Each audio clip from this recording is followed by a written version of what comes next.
6 çağırış millət vəkili olmusunuz. İndi biraz kənarda qalmışsınız. Darıxırsınızmı? Yox, darıxmağa yer yoxdur. Çünki yenə siyasi fəaliyyətimi davam etdirirəm. Partiyada? Partiyada. Aha. Mətbuat üçün açığam. Lazım olan zəruri hallarda sizin kimi dəyərli jurnalistlərdən üzv oluram. Suallarına cavab verirəm məmnuniyyətlə. Amma belə plenar sessiyalara gedirdiniz, orada sözünüzü Orada təbii ki, tamam başqa... O af-hava üçün darıxırsınız? Əlbəttə ki, mən çox istəyərdim ki, bəli, baba, hər zaman olsun, ancaq bu mümkün deyil. Yəni, insan özünün yaşının müəyyən dövrünə qədər hansısa bir işlə məşğul olur, sonra istər-istəməz yaşın ortaya qoymuş olduğu şərtlər daxilində onu kənarlaşmalı olur. Siz indi qayıtmışsınız? Biraz realistlə bunu çox normal da qəbul edirəm. Siz indi qayıtmışsınız, başladığınız yerə partiyadasınız. Partiyadayım. Partiyanızda övladlarınızın üçü də var. Üçü də sizin müavininizdir. Yox, ikisi var. Yalçın Elçin müavini. Yalçın məmurdur. O, İqtisadi İnkişaf Nazirliyində. Yox, partiyanın içində. Partiyada sizin müavin deyil. Xeyr. Elçin müavindir. Aha. O, bir də Günay xanım. Bəli. Partiyamızın yaradılmasından əvvəldən mənim yanımda olmuşdur. Partiyanın yaradılmasında, inkişafında onun böyük xidmətlər olub sözsüz. Yaradılmasından əvvəl? Yaradılmasında. Hə, aha. Və inkişafında. Əslində onda uşaq idi, cavan idi. Yəni onda 90-cı ildə neçə 16 yaşı var idi. Hə. O da yanımdaydı yəni. Hə. Günay xanım da Qadınlar Şurası. Daha çox yanımda oldu. Günay da hər zaman partiya üzvü olub və partiyanın içində fəaliyyət iştirak edibdir. Tələbəlik illərində. O da Qadınlar Şurasında. Qadınlar partiyanın tədbirlərində də iştirak edibdir. 2020-ci ildən sonra Günay artıq öz arzusu ilə partiyaya gəldi. Dedi, mən istəyirəm gələm partiyada. 2020-dən gəldi. 2020-dən partiyanın funksioneri kimi gəldi. Ona kimi üzvü idi. Hə. Və bir oğlunuz da hardadır? Bir oğlum da kiçik və orta sahibkarlıq agentliyi yoxdur. KOBE. KOBE. Orada şöbə müdürüdür. Baxıram ki, sizin partiyanızın 55 rayonda və 4 şəhərdə şöbəsi var. Bəli. Nə iş görürlər orada? Bütün partiyalar nə iş görürlər onu görür. Mənim üçün, yəni, mənim da partiyalar nə iş görür, ona görə soruşuram. İndi durum tamamilə fərqli idi. Biz mərkəzçi partiyayıq və fəaliyyətimizin başlıca prinsipi, təməl prinsipləri var. Onun aparıcı amillərindən biri milli dövlətçilikdir. Fəzəl, maliyyəsi hardandır partiyanın? Dövlətdən. Bu insanlarda da maaş alırlar, düzdürmü? Rayonlarda işləyənlər. Bu 55... Yox, onlar hamısı maaş alır, onun pulunu çatmaz. Maaşsız işləyirlər. Onlar maaşsız, ancaq onlara köməyimiz olur. Köməyimiz olur. Biz əsas işimizi partiyanın pulunu deməli aparatda qurmuşuq. Aparatda bir 11 nəfərə yaxın işçimiz var. 14 nəfəri də elə bir, yox, azalıb? Yox, azalıb. 11 nəfərə yaxın işçilərimiz var. Maaşı kim alır? Bəs partiyanın aparatı alır. Siz məsəl üçün partiyadan maaş alırsınız? Kim, mən almıram. Hə. Partiyanın sədri mən maaş almıram. Heç millət vəkili olduğum dövrdə maaş almırdım. İndi almıram. Ancaq partiyanın digər funksiyonları o maaş alırlar. 2024-cü ilin sentyabrın 1-də keçirilən seçkilərdə siz iştirak eləmədiniz. Artıq 7-ci çağırışda siz yoxudunuz. Amma sizin qızınız Günay xanım artıq iştirak elədi və elə sizin deyəsən dairədə seçildi, düzdür? Yox, başqa bir. Eyni rayonda da fərqli dairədir. Və bu çox müzakirələrə səbəb oldu. Dedilər ki, elə bir ki, özü gedir, yerinə qızını gətirir. Belə bir şeylər dedilər. Necə şərh eləyərsiniz? Bu təbəssümlə qarşıladım, yəni. Və mənə də sual verəndə bunu izah elədim ki, əvvələn Azərbaycan Konstitusiyası var. Azərbaycan Konstitusiyasında kişiliyin asılı olaraq hər bir Azərbaycan vətəndaşının bütün hüquqları ilə bərabər həm də onun seçmə və seçilmə hüququ var. Bu mənim qızım da deyən və ya oğlum deyən mənəm ki, sən bura getmə. Yəni, atası millət vəkili olub deyə, qızı olmayacaq deyə bir şey yoxdur. Qadığa yoxdur buna. Sizin təşəbbüsünüzlə oldu siyasətdəki, özü istədi Günay xanım. Mən heç zaman övladlarıma deməmişəm ki, sən bu yolu get, sən bu yolu get. Fəzəl müəllim, sentyabrın 1-dən bəri də, seçiləndən bəri qızınızın fəaliyyətini izləyirsinizmi? İzləyirəm, əlbəttə. bəyənirsinizmi? Bəyənirəm. Və dəstək də verirsiniz. Məsləhətləşirmi sizlə? Bəli. Hərdən zəruri hallar olanda mənlə məsləhətləşir. Biz bəzi məsələləri təbii ki, müzakirə edirik. Yəni ya canlı oturaraq və ya telefonla bir yerdə müzakirə edirik, fikirlərimizi bölüşürük. Parlamentdə sizin yerinizdə oturur? Orada mənim yerimdə oturur. Sırf siz əvvəl oturduğunuz yerdə əyləşir. Fəzai müəllim, qızınızın buta bağçası var idi. Bəli. Və seçkiləri getməzdən əvvəl onu bağladı və satıldı mı o? Yox, satılmayıb. Belə bir fikri oldu, sonra bilmədim. Mən bildiyim qədər satılmayıb. İşləyir indi o bağça? Xeyr. Çünki onun sahibkarlıqla məşğul olmağı qanunla qadağandır. Məşğul olmur. Məşğul olmur. 10 ilə yaxın o buta bağçasını açdı, yaxşı nüfuz qazandı və mən istədiyim onun şəbəkəsini də yaratdı.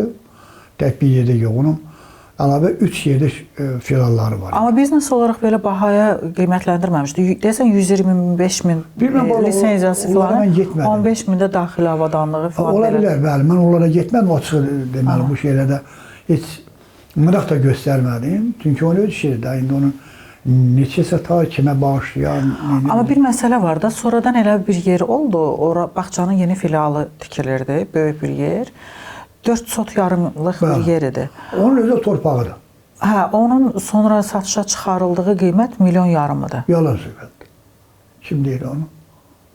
Bunu oxudum mən Yox, sənə. mümkün də ora milyon yarımlıq yerdə deyil sonra. 4 sot yarım, hə. 4 sot yarımdır, yarımçı qaldı bina. Çünki imkan olmadı ki, onu başa çatdıraq. Onun hələ millət vəkili olmadı. Zirzəmisi ilə birinci mərtəbəsi tikilmişdi deyəsən. Zirzəmisi tikilibdir. Birinci mərtəbənin zirzəmisi örtülməyib, belə qalıb yarımçı olaraq. Çünki pandemiya dövründə bu uşaq bağçası demək olar ki, xeyli ziyan işlədi. Digər sahələr olduğu kimi bu pandemiya mən deyərdim ki, həmin qızım Günayın bu bağçasındakı fəaliyyətinə, onun sahibkar kimi fəaliyyətinə, həm də oğlumun, o da iş adamıdır, çox böyük ziyan vurdu. Deməli, ona görə də artıq 23-24-cü ildə bu uşaq bağçası əvvəlki illər kimi geniş imkanlara malik deyildi. Tali ilə gətirdi ki, yəni seçildi və beləliklə bu uşaq bağçası fəaliyyətini tamamilə dayandırdı. İndi o yer elə yarımçıq qalır. O yer yarımçıq qalıbdır və mən bildiyim qədər satışdadır. Sizin o yerə aidiyyatınız yoxdur da, düzdür? Qızınızın. Qızımdır, bəli. Oğlunuz dediniz və pandemiya dediniz, nə yapmış? O zaman bu uşaq bağçası yaxşı pul qazanırdı.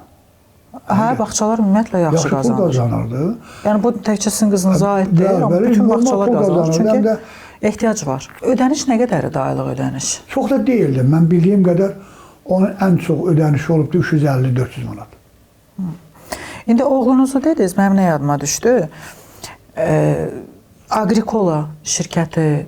Agrikola. Hə, Agrikola və aqrar kredit deyəsən məhkəməyə vermişdi. O da yox. Pul alınmışdı, yəni kredit olarak. Məbləğ nə qədərdir? 130 min. Ay, mən də deyirəm milyonlardan söhbət gedir. Yox, 130 min idi. Orada da deməli... Ay Fəzai müəllim, neçə ilin millət vəkilisiniz? 130 minə sizin ehtiyacınız var dairənizə. Fəzai müəllim milyonlar üstündə oturmayacaq inanc səmiyyətimə, bütün ruhuma var, varlığıma and içirəm, müqəddəslər onu and içirəm ki, belə şey yoxdur. 130 min götürmüşsünüz. 130 min götürmüşdüm. Pandemiyada 19-cu ildə. Hə, 19-cu ildə onu qaytıra bilmədik. Yəni layihəmiz batdı pandemiyaya görə. Siz nə edirdiniz, nə iş görürdünüz? Orada Agrikolanın təsərrüfatını genişləndirmək istəyirdik, torpaq işində.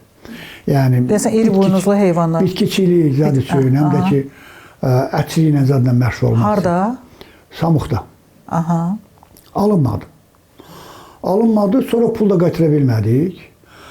Həmin yeri də mən deməli... Ay, oğlunuz məmur, qızınız iş xanımı, digər oğlunuz siyasətdəsiz, yalnız özünüz millət vəkili 130 mini niyə qaytara bilmədiniz? İndi məsələ bundadır ki, mən demirəm millət vəkilinin pulu olmalıdır, mən sadəcə oraya demək istəyirəm ki, yəni olur. Əslində mən sizə deyim, pandemiyaya qədər həm Günayın, həm də Elçinin işlər yaxşı gedirdi, həqiqətən. Demək, Elçin götürmüşdü bunu? Yox, elçi yox. Biz götürmüşük, ailə bir biznes. Torpağımız vardı, orada iş kurmuşuq. Orada zalog qoymuşuq indi yaşadığımız bağı. Hardadır o bax? O Novxandadır. O Novxanda da bütün ailə üzvləri hamısı orada torpağını elə bil ki, mülkiyyətində var. Hə. Onu öyle götürüb onu yazmışlar bütün ailənin üzvlərinin adına. Hə. Mən çox böyük çətinliklə deməli bir torpağımız vardı. Onu satdıq. O 4 sotluk torpaq. Yox, başqa bir torpaq ev tikmək istəyirdik Bakıda. Hardaydı o da? O qaynatan mənim yoldaşıma hədiyyə eləmişdi vaxtı. Hə. Orada istəyirdik. Böyüdü. Yox, çox da bir 6 sot torpağı idi. O torpağı satdıq. Həm o borcu qaytardıq, həm də mənim banklarda da çox borcum var olan hamısını ödədik. Siz niyə bankdan borc götürürsünüz? Bəli, mənim banklarda Xalq Bankda, Beynəlxalq Bankda, sonra canınızda deyilsin, Kapital Bankda. Niyə Fəzailə? Ehtiyac var idi. Nə üçün? Uşaqların oxumaq üçün ehtiyac var idi, bir. İkinci də, mən 2022-ci ildən sonra belə səhhətimdə ciddi problemi yarandı. Və həmişə həkim nəzarət altında olmalıydım. Və bugün də həkim nəzarət altındayım. Və hər ay, 2 aydan bir mütləq olaraq Türkiyəyə gedirdim. Orada müayinə olunurdum, müalicə dərmanlarını alırdım, gəlirdim. Yəni, hər dəfədə bunun üçün mənə bir 20 manat pul lazım olurdu. Hə. Ümumi borcunuz nə qədərdir özünüz götürdüyünüz banklardan? Banklardan haradasa ortalama hamısı bir yerdə bir 250-300 min arasıydı. Ay. Bunlar hamısını bağlaya bildim ki artıq bağladınız. Bir dənə. Aqrar krediti də bağladınız mı? 6 ay vaxt vermişdi. Aqrar krediti, bəli də o bağladım. Onu da bağladınız. 130 min oydu da onu bağladım. 130 min onu bağladınız. Ondan başqa 200 neçə minidir? Yox, hamısı bir yerdə 250-300 min belə kreditim var, kreditdə borclarım var. Borc içində batan millət vəkili. Bəli. Bu olan şeydir, bu tam səmimiyyətlə etiraf edirəm. Fəzai, mən bir şey diqqət yetirdim. Agrikola vergi ödəyicisi kimi də heç yerdə çıxmır. O kənd təsərrüfatı ilə məşğul olanların heç bir vergi ödəyicisi deyil. Hə, ona görə. Bəli. Hə, aydındır. Sizin ən belə deyək də yaxşı firavan və ən çətin, maddi çətinliyi nəzərdə tuturam. Dolandığınız dövrlər hansılar olub? Tələbəlik illəri çox çətin olub. Hə. Özüm işləmişəm, gecələr, gündüz oxumuşam. Sonra 3-cü kursdan sonra indi Universitet qəzeti adlanır. Lenin tərbiyəsi onda qəzetin pullu alan əməkdaş olmuşam. 32 manat maaş oradan alırdım. 35 manat da təqaüd alırdım. Ondan sonra da gecələr işləmədim. Ən çətin vaxtım 71-ci ildən 72-ci ilin hardasa sonuna qədər bir il yarıma yaxın oldu. Naxçıvandaydıq, müəllim işləyirdim. Orta məktəbdə. Maaşım 60 manat idi. Kirayədə qalırdım, evliydim. Kirayədə neçə manatıdır? 20 manat da kirayə verirdim. Cəmi 40 manatımız var idi. Hə. Uşaqlar da vardı artıq. Uşaq yox idi, yox. Təzə evlənmişdik, yoldaşımla mən. Hətta bacım da yanımda qalırdı hələ.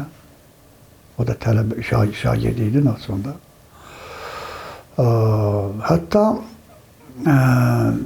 yadıma gəlir ki, evdə dəmləməyə çay olmadı deyən, yoldaşımın anasının buna göndərmiş olduğu albalı, biz bəzi yerlər tuşçilas deyirlər, ancaq biz ona gilanar deyirik.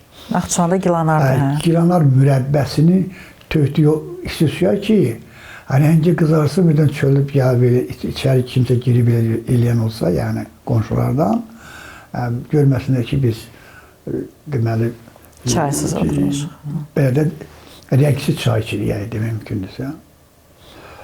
Və nə oldu? Bir gün belə oldu, sonra cibimdə aradasa bir 60 qəpik pul var idi. Nə almaq olardı o 60 qəpiyə? 60 qəpiyə işin almaq mümkün deyil, nə alacaqdı? Çörək. 3 dənə çörək ala bilərdim. Bibim də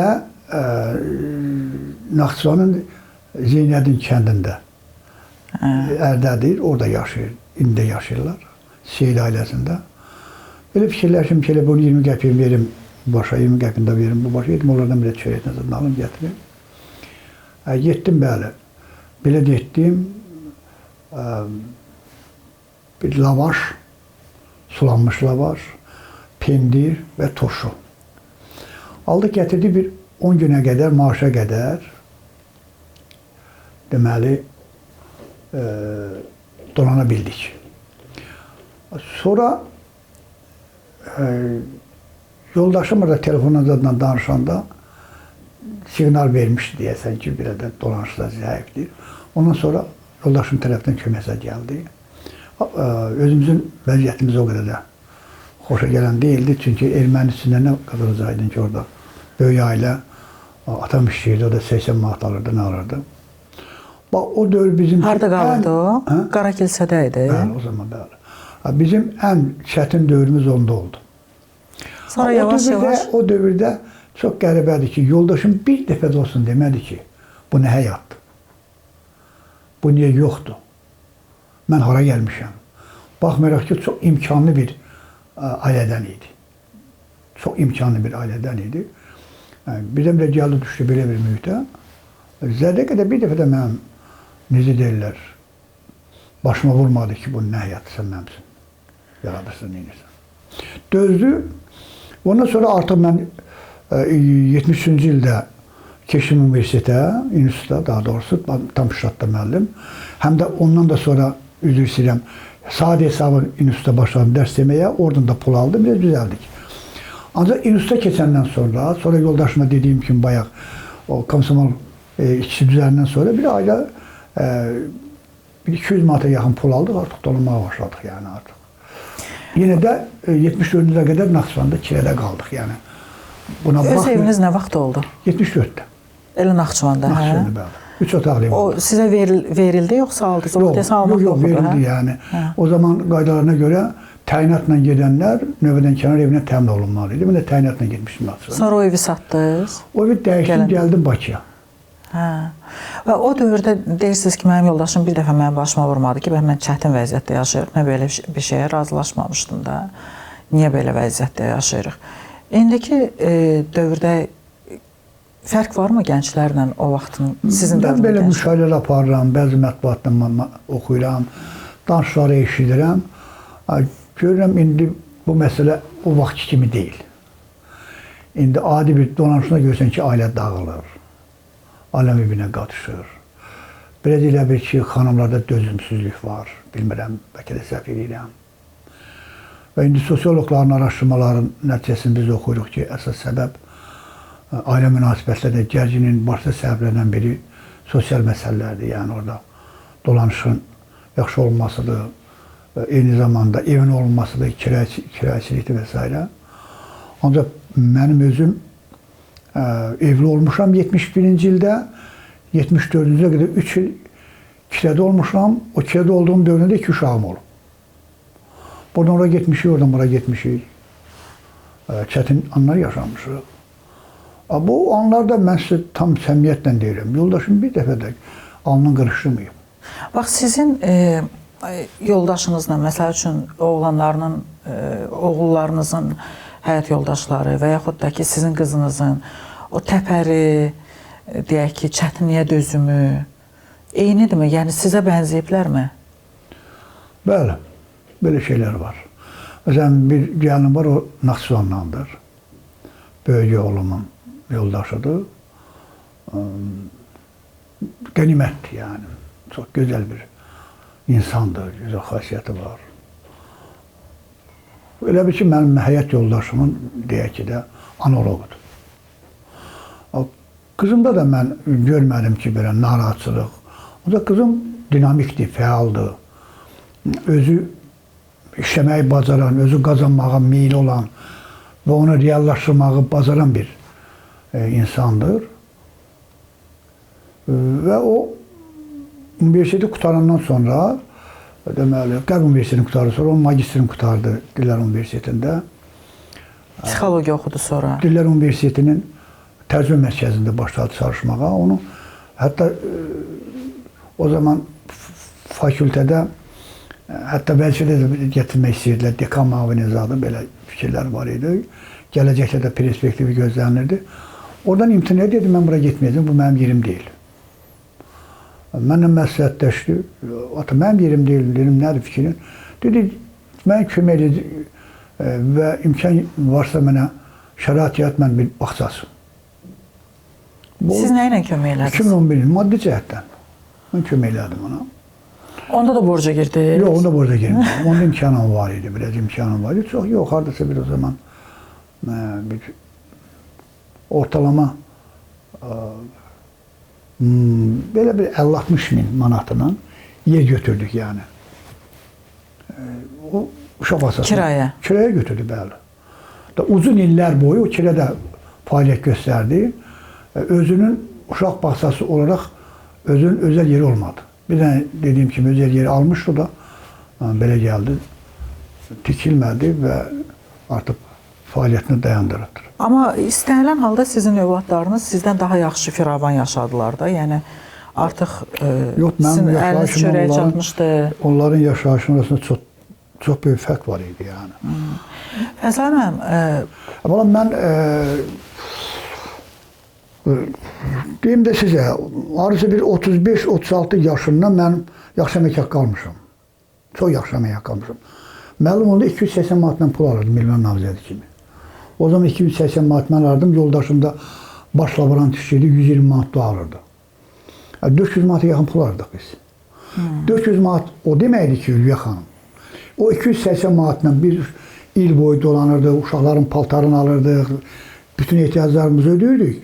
Yoldaşımın 120 manatını yığırdıq, gelirdik Kislovodskaya, gelirdik mesela Moskvaya, Podmoskovya, gelirdik başka yerlerde dincəlirdik bir ay. Belə bir vəziyyət var idi.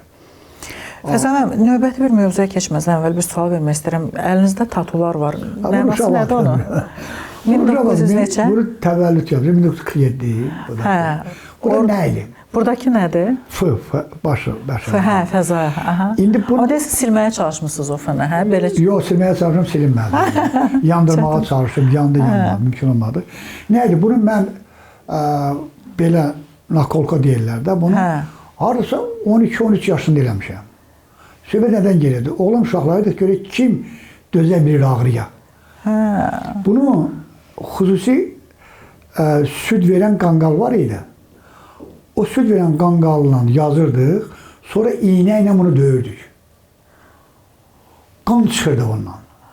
O qədər böyük ağrı verirdi ki, ona dözmək lazım idi. Süd verən qanqal, bəs niyə o rəngdə? İğnə ilə... Yox, süd verən qanqal sonra belə göz rəngi alırdı. O yəni bu guaş falan deyil də, yəni sonraki... Yox, o təbii bir şeylə alınırdı. Bunu da bizə deyirdilər də, kətdən indi bizdən qabaqda olmuşlar. İğnə də Allah belə sizdən ona keçirdi, ona heç xəstəlik də yayılmır. Yox, hərənin öz iğnəsi vardı da, evinə gətirirdi, vururdu belə. Və burada al qan olurdu, qıpqırmızı. Bir müddətdən sonra artıq qan da yürür, gedirdi, bax belə də bir. Ondan sonra utandığınız dövr olub, siyasətə gələnəsə? Biraz utandığım dövr, bəzən gecətmişəm. Siz Sovet dövründə görmüsünüz. Sovet dövründə qadınlar iş həyatına daha çox atılırdı, yoxsa indi? Sovet dövründə ümumiyyətlə işləməyən qadın yox idi. Çox nadir hallarda. Kətlərdə mən deyim, şəhərdə də elə idi. Məsələn, mən xatırlayıram ki, biz 6 uşaq idik. Ancaq yaz açılandan qar düşənə qədər mənim rəhmətli yanım qalxoz işindəydi, savxoz işindəydi. Bütün qadınlar da elə idi. O deyək ki, maaşa bağlı işidir. İndi qadınlar nə çox qazanc yerləri var da, yəni o dövlətə bağlı işidir. İndi bu salonda işləyir, dırnağı düzəldir, o salona gedəcək, nəsə başqa bir şey öyrənə biləcək. Bu salon istəmədi, o birisinə gedir. Nə bilim, 2 dənə video çəkir, reklam videosu ona pul gəlir, reklamdan gəlir, nə bilim, səhifəni işlətməkdən gəlir. O qədər xanımlar üçün gəlir yerləri var ki, onlar elə bil ki, kişidən maddi asıllıq məsələsini yadırğayıblar elə bil. Yadırmayıb, sadəcə olaraq onlar tam sərbəst şəkildə özlərini təmin etməyə çalışırlar. Bu artıq cəmiyyətimizdə həlledici mövqeyə çıxıb. Və ona görə də yalnız özlərinə arxayın olmağı seçirlər. Yəqin ki, uşaq dünyaya gətirməkdə elə biraz ona bağlıdır ki, mən özüm tək bir uşağı saxlaya bilərəmsə, ailədə də elə bir uşaq olsun. Çünki sabahları mən bilmirəm ki, başıma nə gələcək. Ailəm qalacaq. Ən böyük faciə ondadır ki, başıma nə gələcək deyilən bir düşüncə ilə yaşamaqdır. Ailə quranda da elə bir ailə qurmaq lazım ki, ailədən sona qədər 70-80 yaşına qədər gedə biləsən. Amma bir nəfər yaxşı söz demişdi mənə, o da mənim yadımda qalıb. Deyir ki, pisi nəzərə al, yaxşı elə həmişə yaxşıdır da. dünya görüş və yanaşmalar kökündən dəyişməlidir. Ana olmaqla, ata olmaqla qürur duymaq lazımdır. Onu nə Biz duyurduq da, yəni biz özümüzə qayıtmalıyıq da. Biz qürur duyduq ki, məsələn, mən qürur duydum ki, mənim 3 övladım var. Hə, yəni özümüzə qayıtmalıyıq. Mən qürur duydum, mənim 4 bacım var, 2 qardaşıq. Ailədə. Bizim kətdə ən az uşaqlarınsa bizim ailədə idi. 6 uşaq. 6 uşaq, ən az, inanın. 8 uşaq, 10 uşaq, 12 uşaq. Qəhrəman ana, ona da pul verirlər. Şıxlar kəndində. Bəli. Qarakilsən Şıxlar kəndində. Bəli, Qarakilsən Şıxlar kəndində. Yəni orada tək bizdə deyil, bütün Azərbaycan əhalisində və belə bir yanaşma var idi. İndi uşaqlı olmaq elə bir dəbdən düşür. İndi baxın, çox qəribədir, insan elə bir ki, dünya görüşü, şuuru inkişaf etdiysən, uşaqdan imtina eləyir. Baxın, götürün bizim ucqar şərtləri. Müqayisə edin Nuriyə xanım. Onu şəhərlərlə müqayisə edin. Ailə var ki, 6 uşaq, 8 uşaq, 5 uşaq kəndlərdə. Ancaq şəhərlərdə gör. Adam ürəyi açılır ora gedəndə. Bəli. Nəyə görə? Çünki onlar özünün təbiini saxlayıblar, ənənəni saxlayıblar, naturanı saxlayıblar. Həm evin kişisi, həm evin qadını. Onlar üçün uşaq dünyadır, onların həyatıdır, necə deyərlər. Ancaq şəhər əhalisində çox təsir ki, bu cür yanaşmalar, bu cür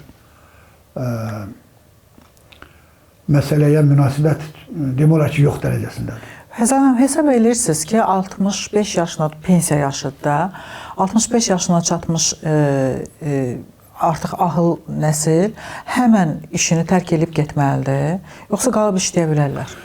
Mənə getməlidir. Elə sahələr var ki, orada qala bilərlər, təbii ki. Aha. Elə sahələr var ki, orada gedə də bilər, elə sahələr var ki, özünün arzusundan nasıl ola bilər. Çünki bu yaşlı nəsil getməyincə, bu yeni nəsil ki gəlir, artıq peşəsini alıb, oxuyub, yaxşı mütəxəssis o özünə iş yeri tapa bilmir. O da var, o yanaşma da var, o çətinliklər də var. Bu daha çox populyar mahiyyət daşıyan və mübahisəli mövzulardan, məsələlərdən biridir. İndi həyatda elə sahələr var ki, orada yaşlı nəslin təcrübəsi, biliyi zəruridir. Elə sahələr var ki, orada gənclərin, orta nəslin işləməsi daha vacibdir. Amma siz bariz nümunəsiz ki, gənclərin fikri çox önəmlidir. Çünki siz artıq 38-36 yaşında mı vəzifədəydiniz? Kafiyyə də olmuşam, bəli. Hə, və siz 20 neçə yaşından artıq iş başındaydınız. Mən artıq 20... Gənclərin işləməyi çox önəmlidir. Mən 23 yaşında, belə deyək də, artıq universitet institut müəllimi idim. 32 yaşında elmlər namizədi idim. Yəni bu təcrübəyə bağlı məsələ, bu əqlə zəkaya bağlı məsələ. Həm də ki, mən sizə deyim, xanım, bu hər bir kəsin özündən də çox asılıdır. Yəni insan həyatda mövqe tutmaq üçün çalışmalıdır, onun hədəfi olmalıdır. Baxın, görün, indi sizə soruq aparın. Bu gənclərin arasında görək onların içərisində neçə nəfərin özünün gələcəyinə planlaşdırdığı hədəflər var. Girməyində kifayət qədərdir. Mən sizə açıq deyim, indiki nəsil mənə elə gəlir ki, bizdən daha məqsədli, bizdən daha təpərli və bizdən daha əzmlidir. Onlar, bax, bayaq danışdığımız bu övlad məsələsini, hamısını elə planlayırlar ki, mən bu uşağın, məsəl üçün, doğulandan sonra bunu ona verə biləcəm. Mən evləndim, evimi, o deyirlər, əynimə şalvar ala bilirəmmi, evlənim. Elə bilmirəmsə, niyə evlənim? İndi elə bil, bu maddi məsələləri daha düzgün ölçürlər və o maddi gəlirləri əldə eləmək üçün planlarını düzgün qururlar. Şəhər əhalisində belədir, çətin bir şey yoxdur. Hə, elə bir şey, hə, biraz orada başqa. Bu şəhər əhalisi fərqlidir. Millətin də daha öndə gedən elitası bir qayda olaraq şəhərlərdə formalaşır, şəhərlərdə toplaşır. Amma əsas kütlə isə kəndlərdədir, rayonlardadır və s.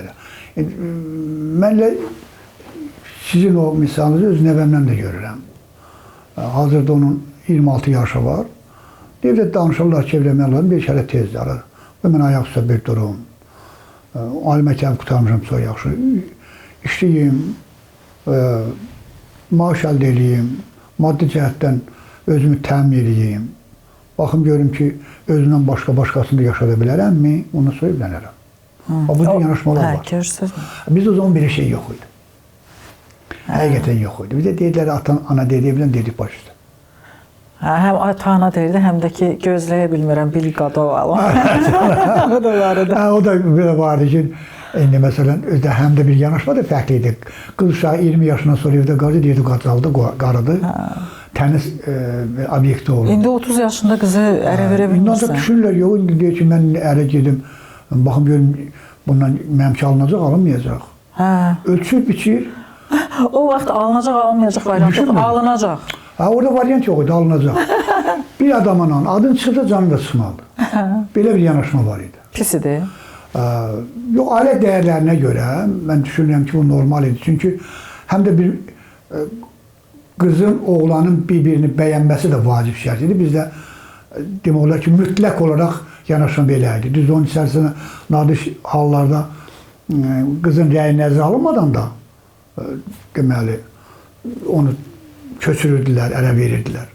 Ancaq mütləq olaraq, çox mütləq olaraq Azərbaycanda mənim yaş dövrümü, o zamanlığı da nəzərə alaraq müşahidələrimə sökənət deyirəm ki, həm də öz ailəmizə fakta sökənət deyirəm ki, oğlanın da, qızın da hökmən rəyi nəzərə alınırdı. Rəyi nəzərə alınırdı, o zaman qızların da bir yanaşması fərqli idi. Yəni, ki, mən ailə qururam. O vaxt qızlar bir nəfərlə danışan kimi fikirləşirdilər ki, mən ailə qurum, ərə gedim. Bəli. İndi deyir, yox. Yox, indi deyil axı. İndi oğlanlar evlənməyə düşünür, qızlar yox. Yox, fərqlidir yəni. Fərqlidir və yaxud da ki, oğlun oldu, qız oldu, məsələn, bir nəfərlə görüşür, 2 nəfərlə görüşür, 3 nəfərlə görüşür, sonra 5-ci ilə ailə qurur. O zaman bir şey yox idi. Yox idi bir şey. Siz müasir düşüncəlisiniz, hə? Mən kifayət qədər ailə münasibətlərində mühafizəkaram. Amma belə cəmiyyəti düşünəndə... Bəli, cəmiyyət düşünəndə bəli, mən çox da sosial məsələlərdə, insan həyatında mühafizəkar deyiləm. Fəzal müəllim, iyul ayından, səhv elə, ya iyundur, ya iyuldur bu il, artıq yaxın qohum nikahlarına bir mənalı şəkildə qadağa olacaq. Siz keçən il parlamentdə olanda bu məsələlər müzakirə olunurdu. Mənə bir məsələ maraqlıdır ki, bu necə tənzimlənəcək? Deyək ki, evlənməmişdən qabaq gedib qan analizi verirlər, doğru mu? Qan analizi çıxartmıraq ki, bu qohumdur yoxsa? O yalnız talasimiya yoxlanır. Yox, yoxlanır da, düzdürmü? Talasimiya. Orada da təbii ki, nikahdan qabaq bunların ailə münasibətləri kimliyi yoxlanılacaq, öyrəniləcək.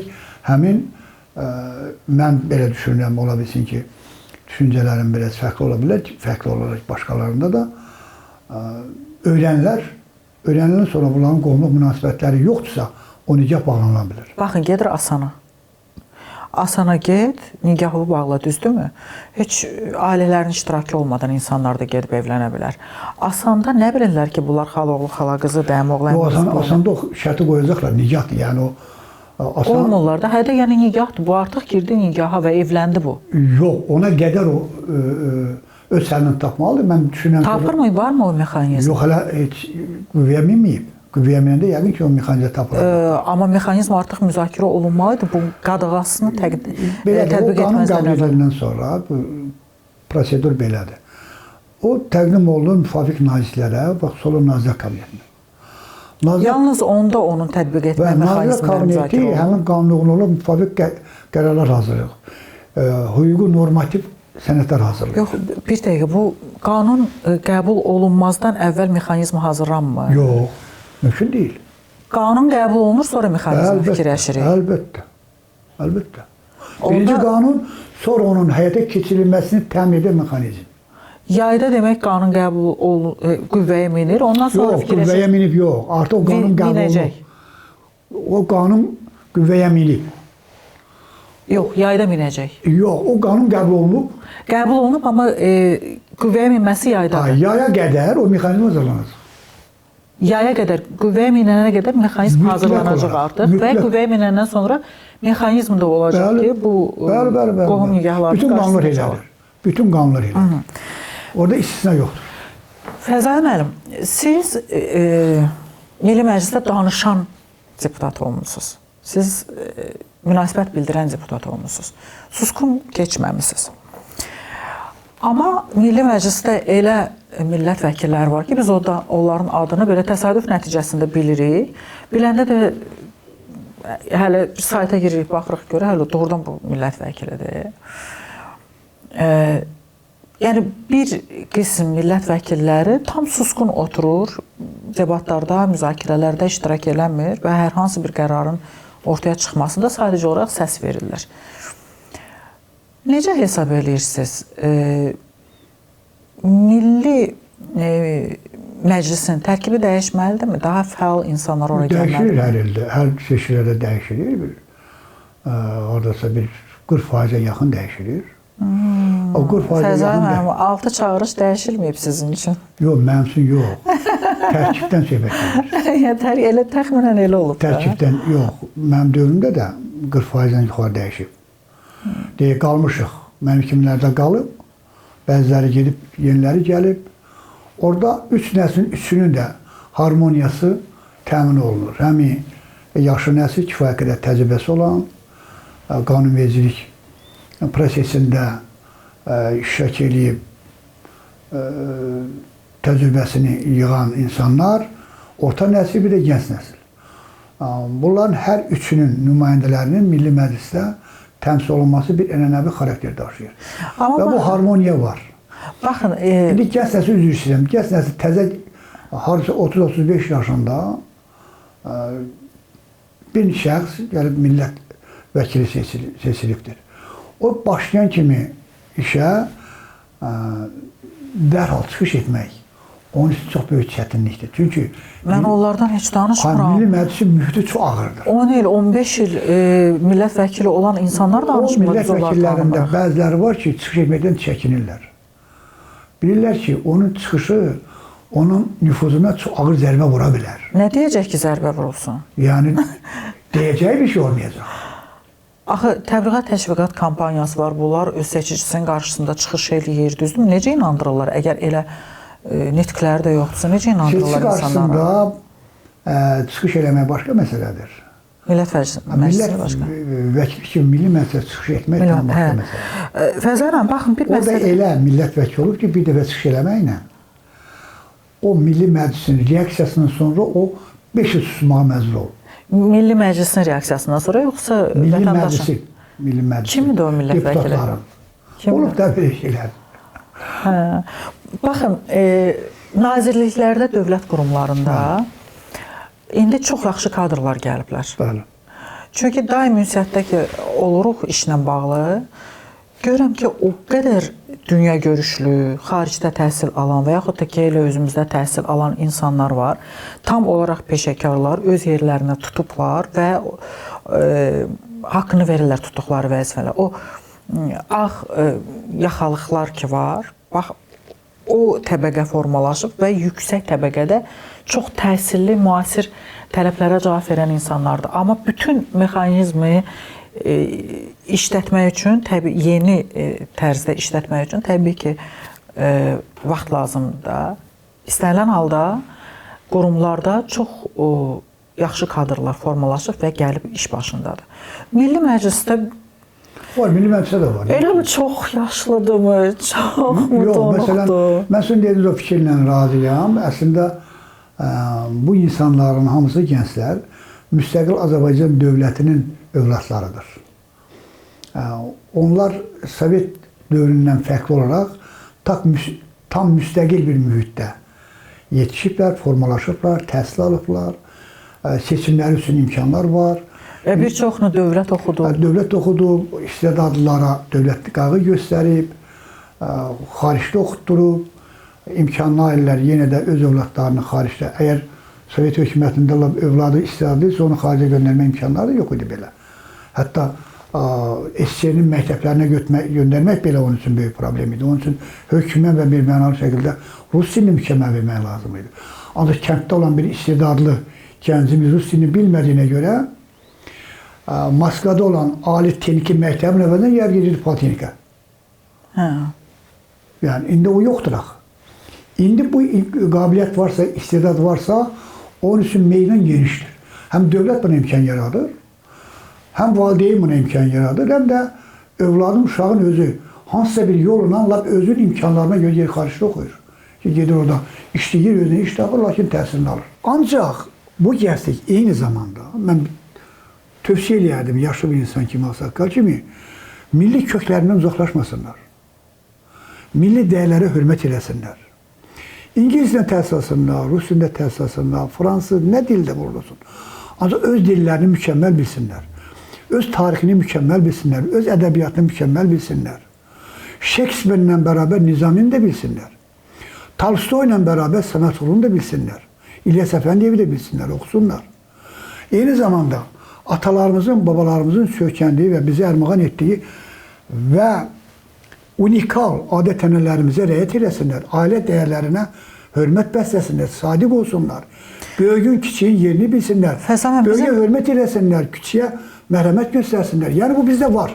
Fəzan bəy, bizdə milli kodlar o qədər güclüdür ki, bu mənə elə gəlir. Yəni mən demək istəyirəm ki, bunlar var, bunlar unudulmalı deyil. Gəlin Milli Məclisə qayıdaq. Bunu da söyləyeyim, bir də cümləni demək istəyirəm. Bunun üçün xaricdən bu dəyərlərimizi aşılamaq üçün nə mümkünsə edilir?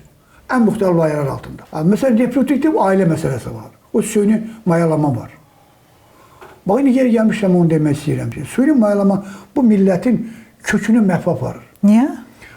Deyək ki, mayalanma götürdüyü kişi xaylağından bir dəfə götürür axı, 10 dəfə götürür.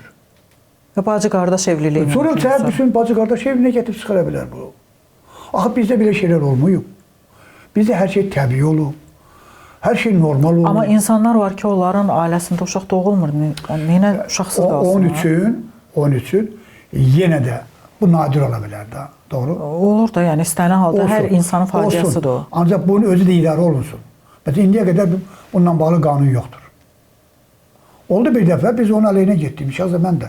Yaxşı, bu təqdim olunan qanun qadağa qoymur ki, axı bir döl verən bir dəfə verər. İkinci dəfə döl verə bilməz. 100 manatını alır, 10 dəfə döl verir. Biri qız olur, biri olamaz, səhərbisin bura gəb qız o, deməli, bacı-qardaş kimi evlənmə ola bilir. Nə olur? Yəni, cəmiyyətdə bu sürətlə inkişaf eləyəndə. O qədər böyük ölçülərə çata bilərmi? Bu insanlar nə olur axı? Artıq bu insanlıqdan itir, dəyərlərdən itir, genetik kod məhv olur. Lüya xanım. Fəzan əmi, o qədər çox insan süni mayalandırma eləmir axı. Olur da bir 10 dənə, 15 dənə, 20 dənə eləyə bilirlər də, nə böyük şeydir ki o? İndi açığını deyim. Bəli. Bizim kişilərdə biraz belə gözü dağınıqlıq məsələsi vardı. Onlar deyirlər, harada gedir, bəlkə də indiyə qədər Rusiyadan bizim kişilərin övladlarını tapıb gətirirlər. O öz yerində. Yəni orada da bilmir də ki, bacısıdır ya qardaşıdır. Yox, bilmir əslində, yox, o deyən çox təsadüfi bir şey ola bilər. Deyilsin, Moskvada və yaxud da ki, Peterburqda kimlənsə. Elə Azərbaycanda da olur. Yox, o olsun belə. Ancaq bu süni mayalanmanın özü hökmən qanunla tənzimlənməlidir, xüsusi şərtlər və qadağalar qoyulmalıdır. Yəni razısınız ki, bir dəfə məsəl üçün material götürməklə və bir xanıma bu süni mayalandırma, bunu qəbul eləmək olar. Bəli, bunu qəbul eləmək olar, bir dəfə. Hə. İkinci dəfə ola bilməz. Aydındır. Milli Məclis məsələsini bir də aydınlıq gətirək. Buyurun. Çoxmu yaşlıdır bizim Milli Məclis? Yaşlı? Hə, yaşlı, donuq, durğun. Yəni yeni kadrlar yoxdur, yeni qafalar, yeni beyinlər. Xeyli. Bu dəfə gənclərimiz də yetərincə təmsil olundu, orta nəsil nümayəndələri də var. Yaşlı nəsil az qaldı orada, yəni 5-6 nəfər qaldı. 70-dən yuxarı bir 6-7 nəfər, məncə maksimum 10 deputat ola bilər. Bundan artıq ola bilməz. Mən deməzdim Milli Məclisdə yaşlı nəsil. Milli Məclisdə çoxluğu orta nəsil təşkidir. Yəni əsas odur ki, Ağsaqqallar Şurasına çevrilməsin də ora. Yox, mən dəfələr demişəm, bu nə gənclər klubu olmalı, nə də Ağsaqqallar. Fəzai müəllim, siz Sahibə Qafarova ilə də işləmisiniz, Ziyafət Əsgərovla da işləmisiniz. Ziyafət Əsgərov mavin olur, səbir olmur. Oktay Əsadovla, Murtuzəl Əsgərovla və Rəsul Quliyevlə. Aha. İlk xanım sədridir, parlament sədri. Sahibə xanım və mənə elə gəlir ki, digər spikerlərdən daha sərtdir deyəsən. Çox mükəmməldir. Sahibə xanım çox mükəmməl bir spiker. Çətindir ondan işləmək? Yox, çox asandır. Hədsiz dərəcədə açıqdır, demokratik ruhludur, yüksək elitar bir mədəniyyət sahibidir, bilik sahibidir, hazır cavabdır və Milli Məclisdə də kifayət qədər təcrübəsi var millət vəkili kimi və hər bir zamanın özündə Milli Məclisə rəhbərliklərinin hər birinin təbii ki, tövbəsi də, üstün cəhətləri də oldu və s. və ilə axır. Onların heç birini mən birinin digərini müqayisə etmək istəmirəm. Bu, biraz yanlış olardı. Ancaq Sahibə xanım zamanın, dövrün tələblərinə, şərtlərinə tam cavab verən, tam spikerliyə layiq olan bir xanımdır. Fəzan müəllim, necə hesab edirsiniz? Xanımların dövlət qurumlarında idarəçilikdə təmsilçiliyi yetərlidirmi, yoxsa onların sayı artmalıdır? Mənə belə gəlir ki, hər kəs Azərbaycanda öz qabiliyyətinə görə yerini tuta bilir. Təbii ki, müqayisədə kişilərin sayı çoxdur. Kişilər özü biraz paxıldır, mən sizə deyim. Qadınlara baxmağa çalışılır. Həm də biraz ego güclüdür kişilərdə. Nə mən, yox qadın, olmaz. Bu yanaşma var, bizim cəmiyyətdə var. Ancaq buna baxmayaraq dövlətimizin siyasətində qadınların önə çıxmasında hər hansı bir problem yoxdur. Götür istənilən Xristian ölkəsini, bax indi qadınlar Avropada önə çıxırlar, daha çox siyasətə gəlirlər, dövlət xadimi olurlar, prezident, baş nazir və s. O da ondan irəli gəlir ki, artıq Avropa ölkəsində kişilər tükənir. Tükənir sadəcə olaraq. Kişilər? Kişilər tükənir, qadınlar daha öne keçməyi bacarırlar. Nədən tükənirlər? Balans orada pozulub. Nədən tükənirlər? Onu mən psixoloji və fizioloji izahını verə bilmərəm.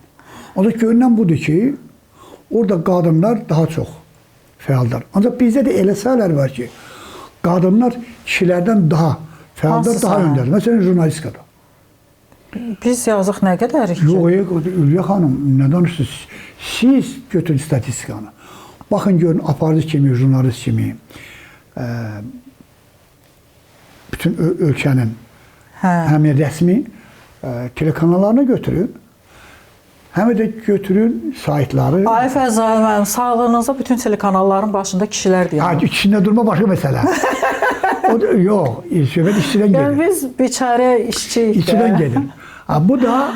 Bu da onunla bağlıdır ki, kişilər qadınların önə keçməsində son derəcə xəsisdirlər. Vaxt bayaq dediniz, qısqancdılar, paxıldılar, imkan verir. Kişilər imkan vermir də, hə? Kişilər imkan vermir daha çox. Təkcə televiziyada yox, başqa sahələrdə də.